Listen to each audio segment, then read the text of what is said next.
Hello friends, my name is Professor Bhakti Upadhyay.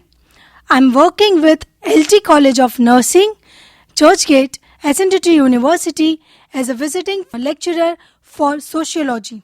Friends, today we are going to learn about the unit number 3 in Environment and Society paper. Unit number 3 is Social and Environmental Issues in India. In this particular unit, we are going to learn the impact of big infrastructure and natural resources, development projects, issues of displacement, rehabilitation, and resistance movement like Chipko, Narmada, Tehri, Bailapal, Chilka Lake, and Enron. So we will start with the introduction.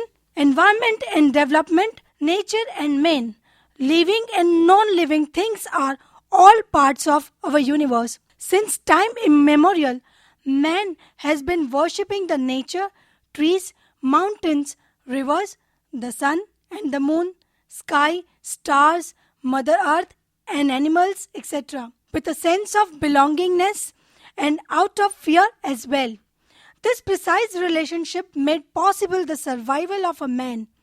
Economic development has taken precedence over everything else in the third world countries, blindly imitating the destroys model of growth of the developed countries, throwing the necessity of environmental protection and ecological balance in the background. Environment is a gift of nature. A clean environment helps in the healthy growth of biological species, but any disorder or chaos in the environment has far-reaching effects overall life forms including men. The world today is vastly different from what it was before the urbanization and the industrialization. It has taken its toll on the world. Since the turn of the new millennium, the issue of environment has suddenly evolved into a widespread issue which is greatly discussed throughout the world. No longer are humans living in a world where the environment is a serene or a stable, but much rather becoming unrecognizable and diminishing before our eyes.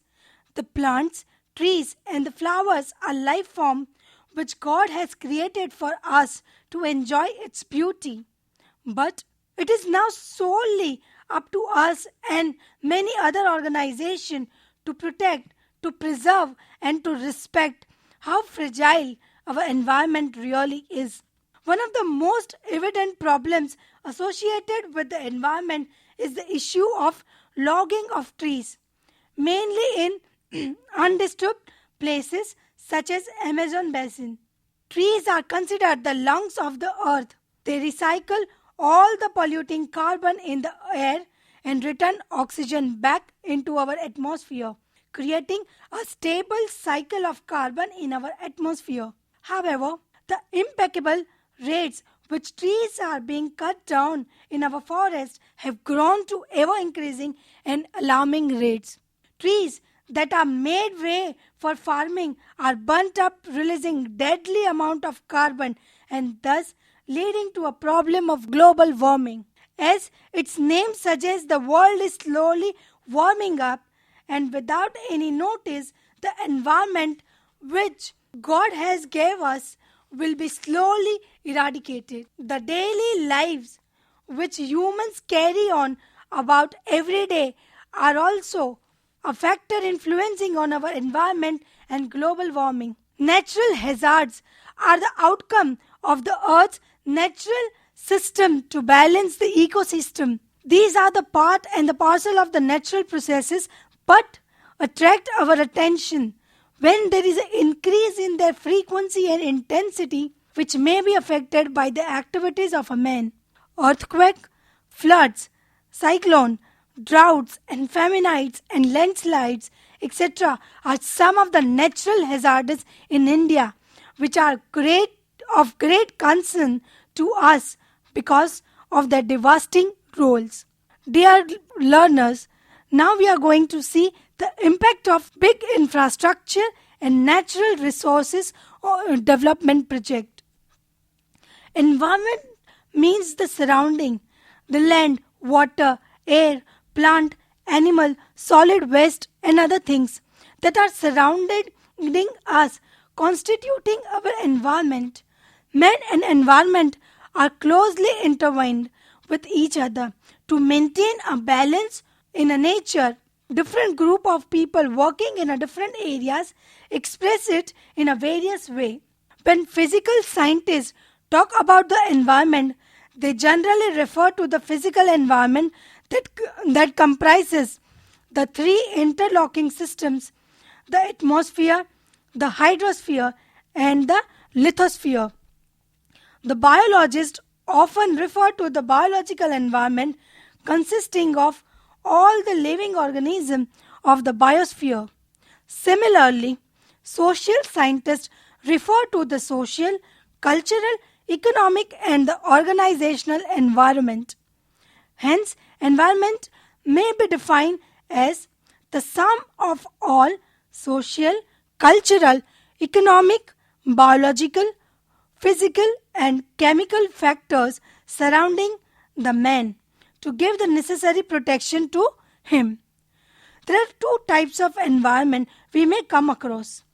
One is the natural environment of air, water, solid waste, noise, radiation, soil, timber, wildlife, and living spaces, etc. The second one is the man-made environment that deals with the work environment, housing, technology, aesthetics, transportation, utilities, settlement, urbanization, and so on. These environmental components are considered as the resources and are mostly exploited and utilized by the men to fulfill their basic physical needs. They can be considered as follows: members of the global ecosystem which men establish emotional, intellectual, or physical relationship, and this provide the basis for a sense of purpose of life to them. Thus, man is firmly placed as an important part of the global ecosystem which depends on him much as he depends on it. Hence, there is a close relationship between man and the environment. There has been an increasing awareness in recent years that protection of the environment is necessary for sustaining the economic and the social progress of a country. The awareness was reflected at the Earth Summit in Rio de Janeiro in June 1992, where more than 1,000 heads of government adopted a global action plan called Agenda 21, aimed at integrating environmental imperatives as a developmental aspiration and reiterated through the UN General Assembly Special Session on Environment held in 1997. The main environment problems in India related to air, water pollution, degradation of a common property resources, threat to a biological diversity, solid waste, disposal and sanitation, increasing deforestation, industrialization, urbanization, transportation, and input intensive agriculture are some of the other major causes of environmental problems faced by the country. In the fifth flush of independence, the topmost priority of the nation was bringing light of knowledge and promise of 2 square meals a day to the ignorant and the starving millions of India. It was necessary to provide water for drinking and irrigation as well as electricity to run the engines of development. Ambitious schemes of hydroelectric power and irrigation dams were launched to obtain affordable power and irrigation for the masses. In the process, the mountainous and the forest region underwent massive upheavals to give way to underground tunnels, huge water reservoirs, and the long roads. The loss of forest and the productive land cannot be ignored. It is calculated that between 1951 and 1976, river valley projects have swallowed 500,000 hectares of forest land and nearly 1/10 of the area which has benefited from irrigation. While a very large number of people benefited from the irrigation, drinking water, and electricity, substantial population of hill and tribal people who drew their substance from their immediate hilly and forest environment were displaced and underwent considerable hardship. The arrangements made for their rehabilitation came a cropper because of the bureaucratic apathy and the red tapeism. Many of these dams constructed in ecological fragile areas caused considerable damage to the soil and also created salinity and ravines. Moved by the pitiable plight of the hill and the tribal people, some people took up their cause. The destruction of economic trees reduced income from beer brewing and the deprived women of income from the collection of the fuel wood. In Champal, in Bhopal, the patterns of dams on the borders of the Maharashtra, Madhya Pradesh and Andhra Pradesh are expected to inundate the 40,000 hectares of rich forest land. Besides the fuel wood, this forest provide the valuable minor forest product like mahua, chiranji, dry fruit, tendu leaves which is used for the bedi production and some other forest product and the roots which are nutritionally very rich. Poor tribals and the other villagers are deprived of these products. It is estimated that about 45,000 hectares of forest land will be submerged in the Narmada Valley project. These are main teak and the sal forest which have a very high economic value. Besides the forest which has gone under submergence, another 1,260 hectares of forest land has been required for the construction of workers' quarters and approaches roads. Another problem is that the forest which will remain in the command area will come under tremendous pressure and the people of the surrounding area and their livestock will overutilize them. The irrigation engineers claim that dams submerge forest. They are unable to plant new forest along the canals and the dam sites. It is important to note that it takes many years to grow forest. Some of these species are difficult to grow. It can be argued that the fast growing species can be grown, but they cannot be substitute the old natural forest which have developed through hundreds of years. Again, fast growing species may not be as strong as the old trees. So the destruction of forest is one of the worst effects of large dams. Valuable forest resources are destroyed in favor of a new resources of irrigation. People launched movements for protecting the interests of these vulnerable people and by implication the cause of protection of the environment.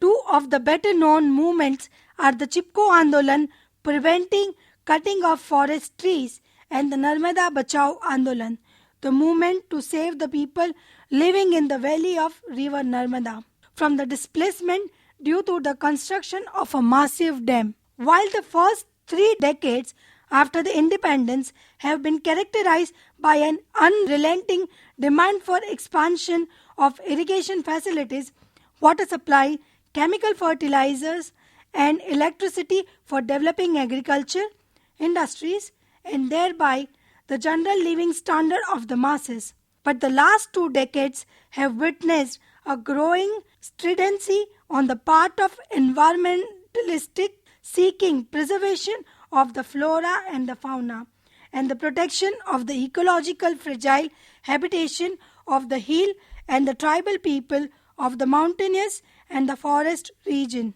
The protogenesis of the development can naturally depend on the political support and the pressure group of industry and the business selling machine and the material needed for lining the irrigation channels energizing the tube wells and improving the productivity of agriculture.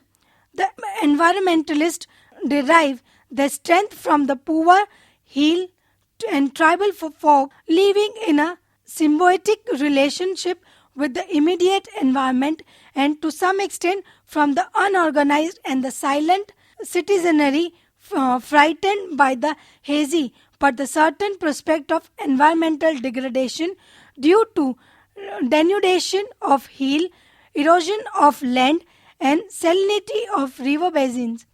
In India, the environmental issues have assumed an urgency following the entry in the field of environment. The movements of celebrities like Arundhati Roy, the Booker Prize winner, whose recent book, The Great Common Good, has generated great concern among the intelligentsia of the country. The development versus environment controversy has caught the popular imagination because nobody can remain completely untouched by either the economic development or its environmental implications.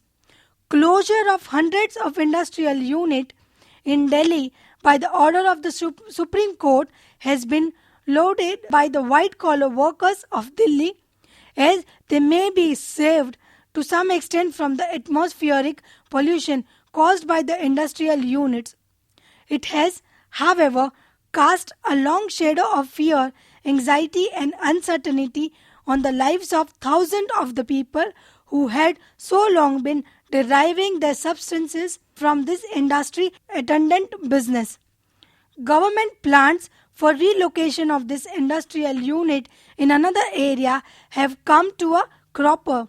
Very few people are inclined to accept an uncertain future in another place, and some of them nurse the hope that the political party may be able to ward off the shifting. The most spectacular and the dramatic battle between the votaries of the environment and the government is being fought in the areas affected by the construction of the Sardar Sarovar Dam in Madhya Pradesh and Gujarat. The high watermark of this drama was witnessed when the police tried to arrest the environment activist leader Megha Patkar standing in knee water, deep water submerging the area affected by the dam in Madhya Pradesh in the summer of 1999. She was at the time leading a big group of dam affected people who had refused to shift from their land to the land provided by the government for the rehabilitation of the displaced persons. The group seemed convinced that the displacement will destroy them physically and mentally, as they will be ill expected to ensure for themselves a living in the proposed habitat.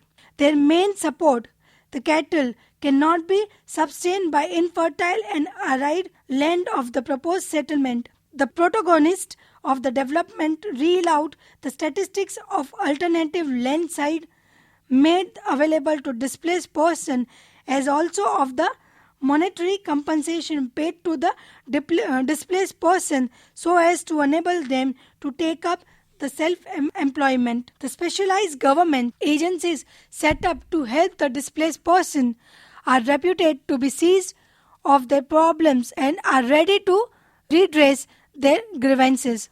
Few, however, would buy this argument. Public dealing with the government agency hardly inspire any confidence. The displaced person, who are generally resourceless, would not be able to grease the palms of petty officials for getting their work done. They have legitimate fear of being left high and dry once they leave their original habitat. It is a common experience that the beneficiary of irrigation or the water supply and the power made available by the construction of dams live in area quite far away the dam sites and have not suffered any of the inconveniences that fall to the lot of displaced person. The occupational alternative appears all right on project report, but their realization in actual practice is rare and is generally fraught with uncertainties. Environmentalists are not opposed to the development perspective. They however, oppose development at any cost. They favor sustainable development, which according to them can be achieved only by preservation and the protection of the ecological balance, the conservation of forest and the water bodies, and the preservation of the flora and the fauna of the country. India is very rich in the biodiversity, which is its potential strength. Environmentalist wants to be preserved. Millions of plants and animal species of the Indian subcontinent should be zealously preserved and protect against the extinction. Hybridization may increase the productivity of food grains in the short run. It should, however, be monitored and checked if it is likely to lead a long-term fall in overall productivity of the soil or not. There are occasional reports on the press of a large-scale poisoning of the fish in the river, like the Gomti, due to the large quantity of effluent discharged in the river by the sugar mills and the distilleries. The water of the Ganga has been polluted near industrial cities and become unfit for human consumption. Here, development has directly led to the environmental degradation. The central and the state governments have now set up the pollution control board, and the new industrial unit cannot be set up without getting clearance from the pollution control board. Still, many entrepreneurs are able to bribe and hoodwink the pollution control board and defy the government regulation on reducing the pollution. The administrator with polluted morals cannot prevent the development agents from polluting the environment. The environmentalistic suspicion of the whole gamut of development therefore appears to be well founded. Increased use of pesticides has introduced certain toxin in the fruits, vegetables and the food grains. This toxin cause many diseases of the liver and intestine tract. Many countries are now opting for vector control of pests rather than killing them through chemical pesticides.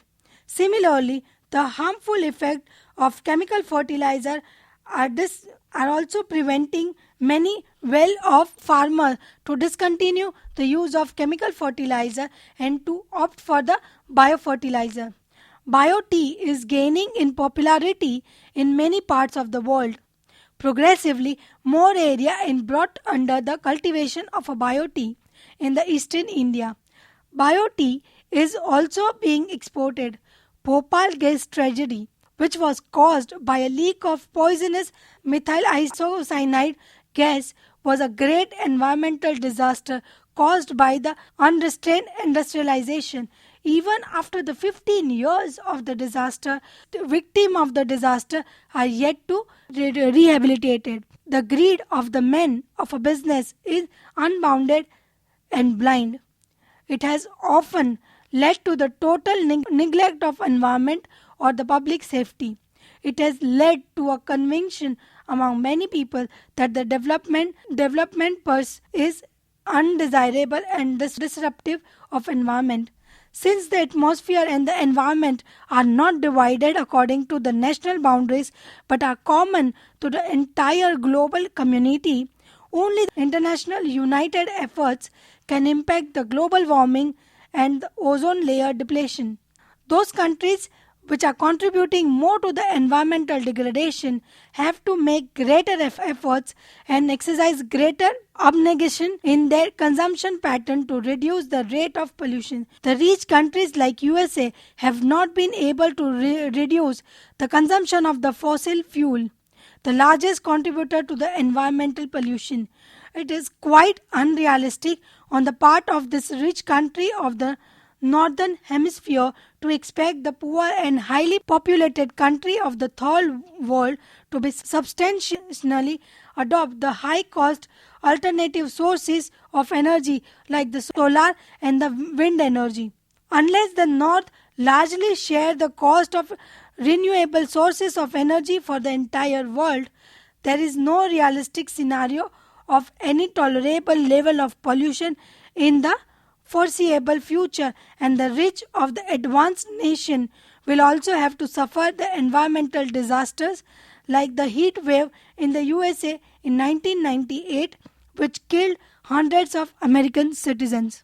So, dear learners, now we are moving on to see the issues of displacement, rehabilitation, resistance movements. The development-induced displacement can be defined as the forcing of the communities and the individuals out of their homes, often also their homelands, for the purpose of economic development. Natural resources extraction, urban renewal, or the development programs and the infrastructure projects such as highways, bridge, irrigation canals, and the dams all require land, often in a large quantity. One common consequence of such projects is the upheaval and the displacement of the communities. It is estimated that the 10 million people were displaced annually by these so-called developmental activities. However, the national leaders and the policy makers typically view this as a legitimate and inevitable cost of the development, acceptable in the larger national interest. Now we will see indigenous people and the tribal disproportionately affected. The studies on the social impact of development project suggest that the indigenous people, including the tribal and the women, are disproportionately affected. The scheduled tribe constitute about 8.1% of the total population of the country according to the 1991 census. But they also constituted 55.16% of the total displaced people, which indicate the victimization of the tribal. Development for the nation has meant displacement at its very best, peonage for the tribal. The impact of displacement. Forcibly ousted from one's land and habitat carries with it may risk. Some of the identified interlinked potential risks of the displacement are as follows. First, landlessness. Second, joblessness. Third, homelessness. Fourth, marginalization. Fifth, food insecurity. Sixth, increased morbidity and mortality. 7. Loss of access to the common property. And the last is the social disintegration. Now we will see the development, displacement and the environment. In achieving the so-called greater common good or the national interest, the long-run adverse impact of the natural resources are ignored. The various developmental projects stands accused of the destruction of the entire environments, including the flora, fauna, the landscape, river system, the water quality and the shorelines, as well as the creation of mercury contamination, greenhouse gases, water quality deterioration, downriver hydrological change, reservoir sedimentation, transmission line impact, quarries and the borrow pits. The large-scale deforestation due to the mining and establishment of industry has resulted in the climate change and inconsistent weathers. Big dams submerge the huge area of forest cover, causing irreversible loss to variety of the flora and the fauna besides the land area. The pollution, the water, air, soil and the noise caused by the industry accentuate the miseries of the present as well as the generations to come.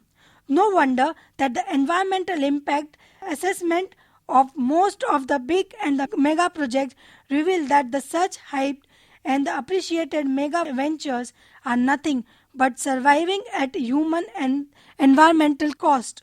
It is high time we realize that the need of transforming our developmental policies to answer the large human and the environmental requirement until it becomes too late.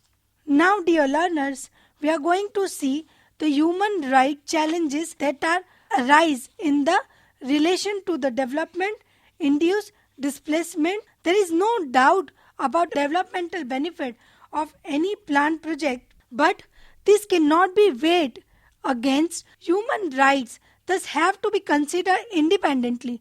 In 1986, the UN General Assembly adopted a declaration on the human rights to development. The heart of the problem is that the people displaced by the development projects are generally seen as a necessary sacrifice on the road to development. The human rights that are affected first is right to life. The right to life and the livelihood is threatened by the loss of home and means to make a living when people are displaced from the habitual residence and the traditional homelands. The right to life is protected in the UDHR, that's Article 3, and the ICCPR, that's Article number 6. In Indian context, the Supreme Court in Olega Teli's case advised that right to livelihood under the aegis of Article 21 and condemned the unjustifiable displacement of people from their land. Right to life does not mean merely animal existence but living with human dignity and all that goes along with it, like right to shelter. Moreover, unsystematic approach to a development has resulted in depletion of the environment which makes life worth living materially and culturally, and so it has led to a violation of right to clean and healthy environment. Right to own property. The right to adequate housing and security of a person and the property serve to protect individual and the communities from being arbitrarily displaced from their houses and land. The right to own property and not to be arbitrarily deprived of this property is spelled out in the UDHR Articles 17 as well as in the Article 6 of the ICESCR. The right to residence, the eviction or the displacement of person unlawfully amounts of the violation of the rights to freedom of residence. Article 19E of the Indian Constitution asserts right to residence as a fundamental right. All these rights and many others are of direct relevance in the case of large-scale displacement of people. Indeed, in a number of cases, not only socio-economic rights such as the right to housing that are at stake, but a number of civic and the political rights from the right to be informed about the displacement procedure to the freedom of expression may be violated if the government tries to coerce the people to move out from their houses. Now, we will see the defects in the compensation, rehabilitation and the resettlement policy. For the government and its agents of development, cash compensation seems to be the only panacea for the problem induced by the displacement and the only policy for rehabilitation. It's hard to believe that how land, natural resources, means of livelihood and social, cultural loss resulting from displacement can be quantified and compensated in monetary terms. Moreover, the manner in which the law is framed and interpreted ensures that the displaced landowner or the house owner is always the loser. The limited provision in the Land Acquisition Act to challenge the rate of compensation are in practice inaccessible to the indigent and illiterate outseas. Even only those landowners who were familiar with the legal details of the land acquisition took their cases to court. The value of the land is calculated on the date of the Gazette notification and the interest is liable to be paid only from the date of taking possession up to the date of the payment of full compensation. The LAA, thus Land Acquisition Act, thus does not take into consideration the escalation of the market value between the time of notification and the date of actual possession. The ill effect of the displacement induced by the development ought to be taken care of by the state and the necessary arrangement thereof made. It means the displaced person resettled in a safe habitat wherein they can start their life afresh. However, this would require more than mere allocation of certain piece of land for resettlement or mere construction of makeshift camps for a temporary settlement. What is needed is the rehabilitation of the persons affected by the project. Rehabilitation here means to restore to the former condition, and thus all that was lost by the displacement, the emotional, the cultural, the social, the political, and the economic losses must be restored at a priority basis than to a project itself, which is a cause of the impoverishment. Now we are going to see the ethics of development induced displacement and rehabilitation. In dealing with the issue of development and displacement, the important ethical questions are raised, such as why is displacement often considered morally objectionable? Under what condition, if ever, can a development project justify a displacement? Is it ethically just to displace people so long as they are compensated? If so, what type of compensation is vowed to a displacee? According to Peter Paynes, the three broad ethical perspectives that can be used to justify development-induced displacement are public interest, self-determination, and egalitarian. The public interest perspective, embodied in cost-benefit analysis, support the decision that brings the greatest net benefit to the population as a whole. The self-determination perspective privilege freedom and the personal control in its form. Forced displacement is unjust because it violates the property rights. The egalitarian perspective privileges actions that reduce poverty and or the equality. Theoretically can be justified here if it benefits the poor at the cost of the wealthy. But questions are raised when a project benefits an underprivileged group at the cost of another such group. As Paynes points out, is an ethically complex issue in which the public interest and the distributive concern stand in tension with the self-determination and the individual rights. He concludes that there are conditions under which can be justified, but that these conditions must be strong. They include the avoidance of coercive displacement in favor of negotiating settlement and a minimization of resettlement numbers, the full compensation of displacees for all the losses, and the use of development benefit to reduce poverty and inequality. Unfortunately, in most cases of DIIR, these conditions have been violated. Now, dear learners, we are going to see the resistance movement. The first we will start with the Chipko movement. This spearheaded by the Dasholi Gram Swarajya Mandal, a Gandhian organization. The Chipko movement began as a protest movement in 1973 against the policy of the government of Uttar Pradesh to auction forest. The Chipko activists stand for the people's right in forest and have since gone on to organize women's group for afforestation.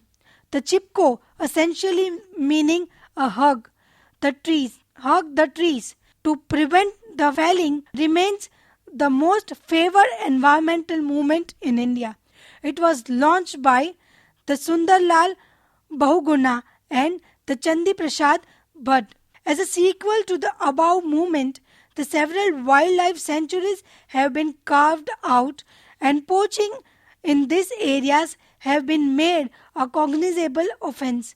Indeed, laws which prohibited the killing of the species of animals and the bird were passed through the mid-60s. The Gir lion, the Bengal tiger, and the great Indian bustard and a few other species benefited a great deal through such laws. For some species, they came too late. For example, the Indian cheetah and the musk deer. But the question raised by the environmentalists are far more basic, and it is in the question so raised that the environmental movement lies. Over several years, this experience had inspired another movement called Apiko in the Karnataka, again to hug trees to prevent felling around the Western Ghats. In the 1970s, the Chipko movement in India set up a peaceful resistance to deforestation by literally hugging trees. Their peaceful method of protest and slogan, "Ecology is a permanent economy," were very influential. By the mid 90s, more mainstream environmentalism was starting to show force with the signing of the Endangered Species Act in 1973 and the formation of CITES in 1975. Now we are moving on to the next set, that is Narmada Bachao Andolan. The campaign against the massive river valley project of the Narmada River, one in Madhya Pradesh and another in Gujarat, evicted enormous public interest. In a famous meeting in the Harshad in Madhya Pradesh, several thousand of campaigners across the country gathered to express their solidarity to the cause. The Sardar Sarovar and the Narmada Sagar projects are designed to take water to Kutch to Gujarat. The 4 states are involved in the execution of the project: the Madhya Pradesh, Maharashtra, Gujarat and the Rajasthan. The Gujarat being the major beneficiary. The mandatory reports on the environmental status dealt with the 8 relevant issues: catchment area, treatment, compensatory, afforestation and the command area development, rehabilitation, flora and fauna, and archaeology and seismicity and health aspect. This report pointed out that while the environmental and the rehabilitation aspect should be implemented simultaneously with the main construction work, the construction work progressed faster by 4 years while all others are fine behind the schedule. The worst was the resettlement of the outseas. It is against this background that Megha Patkar has launched a historical agitation. Meanwhile, the dam height was sought to be raised. Every tree conceived was faced squarely until the World Bank revised its stand and the government of Madhya Pradesh softened its stance. The Andolan continues. Now, the third movement is the Tehri Dam campaign. The construction of the Tehri Dam in the Himalayas has been challenged by many environmental groups. The protest by the Tehri Bandh Virodhi Sangharsh Samiti, a local organization, have continued for over 20 years. Setting of industries and the power plants has increasingly become a cause of protest because of the fear of possible pollution and the destruction of the surrounding environment. In recent years, there have been also protests against the nuclear power plant as Narora, the Kakrapur, Kaiga and the Kandakulam, and against their possible setting in the Kerala also. Now the Chilka Bachao Andolan, the next movement. The Chilka, Asia's largest brackish water lake, lies on the Bay of Bengal in Orissa state and is 60 km long and the 30 km broad, farthest points with an area of 1,200 square kilometers during the monsoon. Winter brings millions of migratory birds from the far concern of the world. Therefore, open part of lake along with the Nalaban Island have been turned into the sanctuary. The lake's mouth into the sea is rich in dolphins. With all this, Chilka have been a major attraction for the tourists and the nature lovers for a long time. But over the last few decades, things turned murky, converting it into an area of conflict and violence. It all started by the Tata project with the Orissa government, a large shrimp culture complex in the lake with a 30 crore turnover. In response, a former Orissa revenue minister, Banka Bahari Das, launched the Chilka Bachao Andolan. The Andolan contended that a project A would block a local fisherman access to the lake, B take away a vast grazing ground of the local cattle, C pollute the lake with the organic nutrient and fermented feed at the regular intervals, killing the marine life and the drive the fish catch already failing due to the salutation and the declining salinity. D. Drive away the migratory birds because of the large number of diesel pumps of high horsepower to be used for the maintaining of the flow of water. India is a signatory to Ramsar International Treaty on Wetland Preservation, where Chilka was identified as one of the world's most important water bodies on account of its unique ecosystem. Therefore, in October 1992, the central government decided not to grant environmental clearance to the Tata project, and in November 1993 came a judgment from the division bench of the Orissa High Court in defense of the Chilka Lake ecosystem. Meanwhile, economic pressure made many non-fishermen turn to the lake for the survival. The Chilka Bachao Andolan took up the cause of the fishermen with the renewed vigor, involving the local villagers on a large scale. This movement was supported by the environmental specialists by and large. Yet, commerce and the profit proved the stronger than the ecology and the welfare. The outsiders have used the local non-fishermen to encroach upon the lake, and the barriers used by the prawn farms near the lake connection with the sea reduced the local catches, leading to a popular agitation and the police firing. The current demand is to ban the prawn farming into toto in Chilka, and the Andolan continues. Now, dear learner, we are moving on to the next movement, that the Baliapal. On the east coast of India, along with the Bay of Bengal, a small area of land in the far north Orissa state has become the stage for the life or the death struggle waged by the peasant, farmer and the fisher folk against the central government and military establishment of India. In the Baliapal and the Bhogarai village areas of Baleshwar district, in inhabitant of 54 villages, approximately 45,000 people, according to the government estimate, are facing the forced eviction and the relocation from their homes and lands to make a way for the government's national testing range, a site for the testing and launching of satellites, rockets and the long-range missiles. Faced with the eviction from the land which has nurtured them, the villagers have formed a people's movement which has engaged in a 3-year struggle of resistance against the state. The conflict is taking the place against a backdrop of increasing militarization by the People's Indian state, a process that not only threatens the local culture and the prosperity of the people of the Baliapal, but also portends the dangerous implication for the whole